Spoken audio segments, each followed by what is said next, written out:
Hello everyone, and welcome back to JAS Reviews.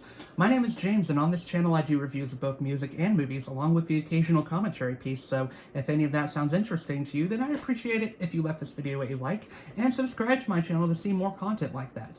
And today I am going to be doing a movie review, this time for The Little Mermaid, which is of course the 2023 Disney remake of the old Disney classic. So, another year, another Disney remake, and yeah, I've talked about a couple of these on my channel. Unfortunately, almost always in my worst movies of the year list, but also deservedly so. Anytime I've put these movies on my worst movies of the year list, they have deserved it, because most of these Disney remakes, I'm just going to flat out say it, are not good. There have been a couple of exceptions. I think The Jungle Book is a pretty good one, and Cinderella is generally fine, and Pete's Dragon is also pretty good. My favorite is Christopher Robin, which I think is excellent, but I almost wouldn't really consider Christopher Robin a Disney remake, but that's neither really here nor there. But nevertheless, the majority of Disney remakes just have not been good. So here we are in 2023. There's already been another Disney remake that came out earlier this year in Peter Pan and Wendy, which I will most likely talk about in a shorter movie review section, but I'll briefly say here that I thought it was just average, definitely not one of the worst Disney remakes. In fact, sadly, it might be one of the best. But of course, their big cash grab this year, their big hype factor, was The Little Mermaid, which came under some highly unnecessary controversy in my opinion. I don't really think it should matter that a person of color was cast as the lead mermaid, Ariel. I don't really see why there was so much rage about that, and Halle Bailey got so much undeserved flack for being just in the movie. So, let's talk about The Little Mermaid. How does it fare in comparison to the original? Is it better? Is it worse? Is it one of the worst Disney remakes, or is it one of the better ones? Let's talk about it. So, of course, if you're unfamiliar with the plot of The Little Mermaid, which I imagine most of you watching this video are not, it revolves around Ariel wanting to be in the human world. She is a mermaid who lives under the sea, and she is attracted to the world of humans and wants to live among them and get to know them. She is intrigued by their stuff and all the things that they are able to do that she isn't. So she eventually falls in love with Eric through meeting him on a ship and saving him in a shipwreck, and this makes her want to go to the human world, and through a series of events she encounters Ursula, the sea witch, who promises that she can go to the human world as long as she gives Ursula her voice. And if in 3 days she can fall in love and kiss Eric, then she will be able to stay a human forever, as well as have her voice back. But if she doesn't, then she will become a mermaid and be forced to work for Ursula for the rest of her life. So let's get the positives out of the way first. And I will actually say the first positive is Halle Bailey as Ariel. Now, her acting isn't necessarily the best in the world, but I'm not going to say it's particularly bad either. And I do generally think that she was a really good casting for Ariel. And like I said in my build-up to this review, she is the least of this movie's issues. In fact, I would say that she covers for a wide array of them. I was generally actually enjoying myself while watching this movie, and I think it was because of how criminally charming she is as the lead role. I think she's really good as Ariel, and I think she embodies her personality pretty well. Also, her singing voice is just undeniably good.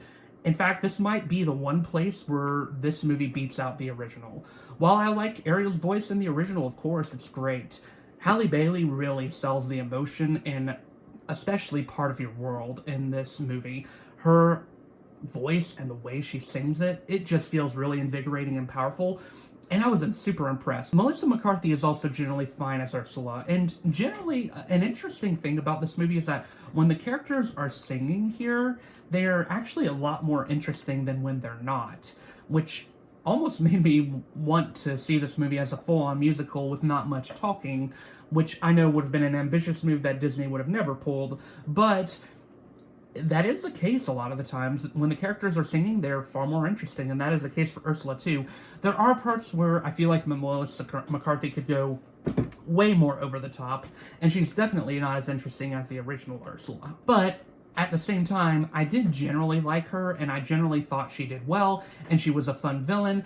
And of course, at the end of the movie, when she becomes super big, that's actually a pretty fun scene that works well. Visually, this movie is pretty nice to look at, I will say that. And when you can actually see stuff in the water, it looks pretty nice. But every time I have to give a praise for this movie, it also comes with a caveat. Unfortunately, that's how I'm going to have to structure this review.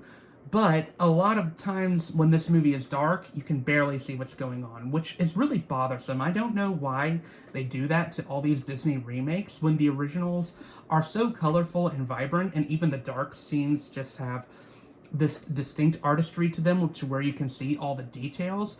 And with this movie, whenever they make it dark, they just make it pitch black to where you can barely see or appreciate what is going on. For example, in the Kiss the Girl section, it is way too dark, when I think that that song would work well with some more brighter lighting, maybe using the moonlight more to its advantage, but it really doesn't. As always, there are some expansions to characters, and generally, I haven't liked it in the past when they have tried to change up characters or add more to them, but I will say in this movie, for Prince Eric at least, it did work.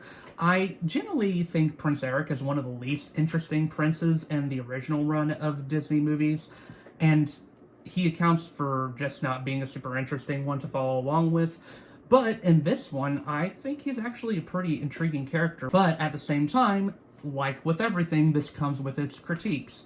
Because for the additions that they add, this movie also becomes way too long. There are sequences in this movie that are added that just aren't needed and just sort of halt the plot in its tracks, whereas I think the original moves on at a very nice pace. It feels like we understand the characters in the original and we don't need to add all sorts of fluff to it, whereas this movie is adding way too much in certain places. There are certain scenes where they're just dancing around or not doing much, and it just doesn't feel super interesting. I also have to give surprising praise to the actress who played the human version of Ursula when she, of course, goes back to the surface to sort of trick Eric and to hypnotize Eric into falling in love with her as Vanessa. She is not in the movie for very long, but she does very well, and honestly, I would have sort of liked to see her play Ursula. I know she would have been too young for the role in many ways, but she really played up the cartoonishness of Ursula more than Melissa McCarthy did in some ways. I also generally found Art Malik to be pretty charming as Grimsby. They do a total change of this character, and I would say that this is a change that generally works. Grimsby is more charming in this movie, and I actually like the relationship he has with Eric, where he's trying to get Eric to fall in love with Ariel and is sort of leading him on this direction and sort of more of a mentor figure to him than the sort of stuffy upper class person that he was in the original Little Mermaid. I will say that that was another change that surprisingly worked for me, and I generally liked it. For my criticisms, like I said, I won't be criticizing Halle Bailey too much, but I will say that when she loses her voice, she's not as interesting in this movie.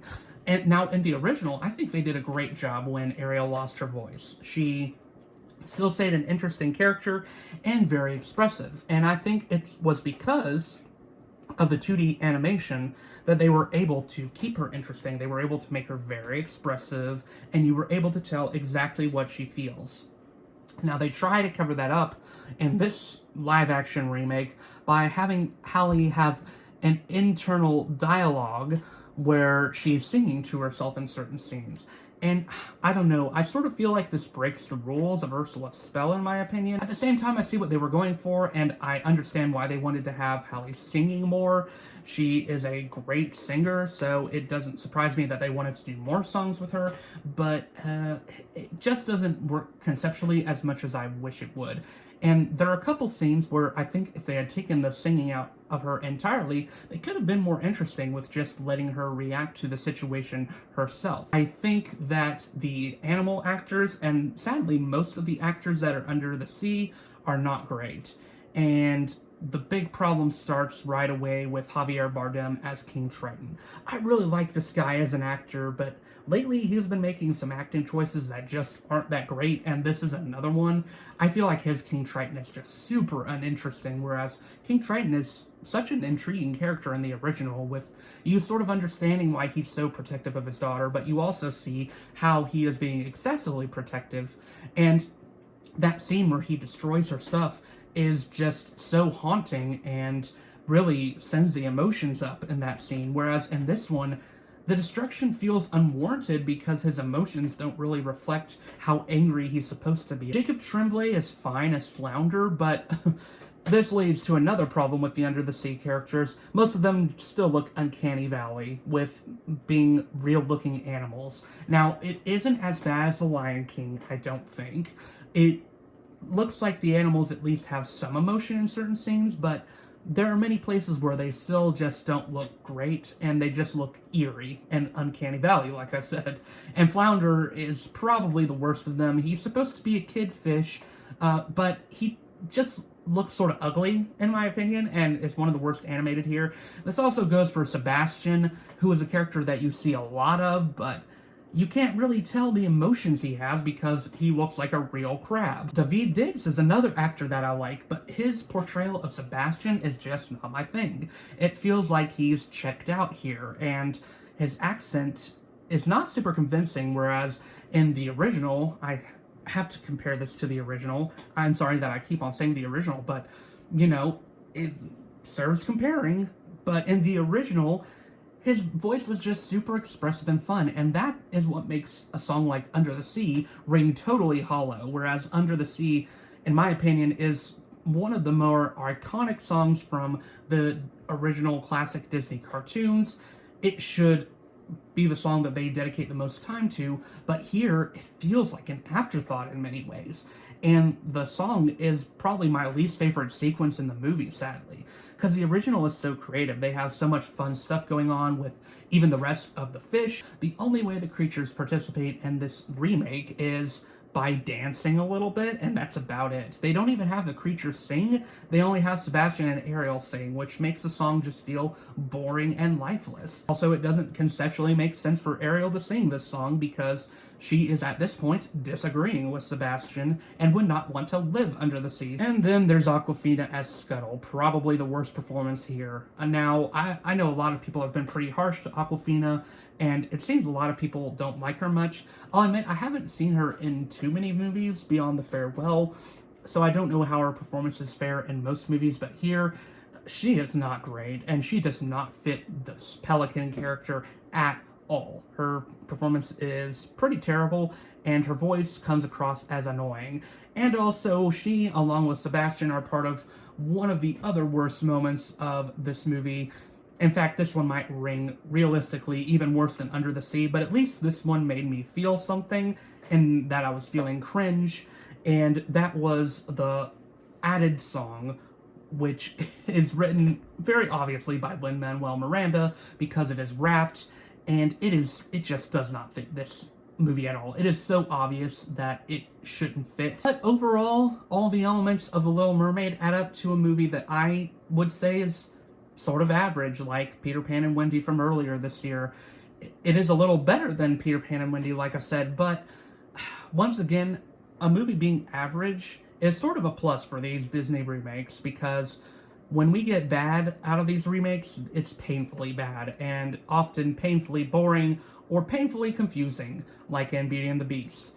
So I guess I'll take what I can get, but it just once again shows that these movies are just sort of unnecessary and don't really need to exist, but they will continue to do so as long as they continue to make money, and this one has once again been very successful, and I know they'll continue to do so for a good long while to come. I wouldn't say this one really disrespects the original like Lion King or Mulan does, and it actually has some additions that are decent, but it also feels so rote and by the numbers in many places that it just becomes forgettable. If it wasn't for Halle Bailey's great performance, I wouldn't say there's much for you to watch this movie for. But this is one of the few where I could actually feasibly say that you could check it out and have a decent time with it and not hate yourself afterwards, because it is at least doing things that work, unlike the other ones. So I'm going to be giving this movie a strong 2.5 out of 5 stars to a light 3. I've been leaning in between those, but I'm going to lean on the strong 2.5 out of 5 stars for now and leave it at that. That is my review of The Little Mermaid. What were your thoughts on this movie if you've seen it? Let me know in the comments down below. And once again, my name is James, and I do reviews of both music and movies, along with the occasional commentary piece, so if any of that sounds interesting to you, then please leave this video a like, and subscribe to my channel for more content like that. But until then, I will see you in the next video.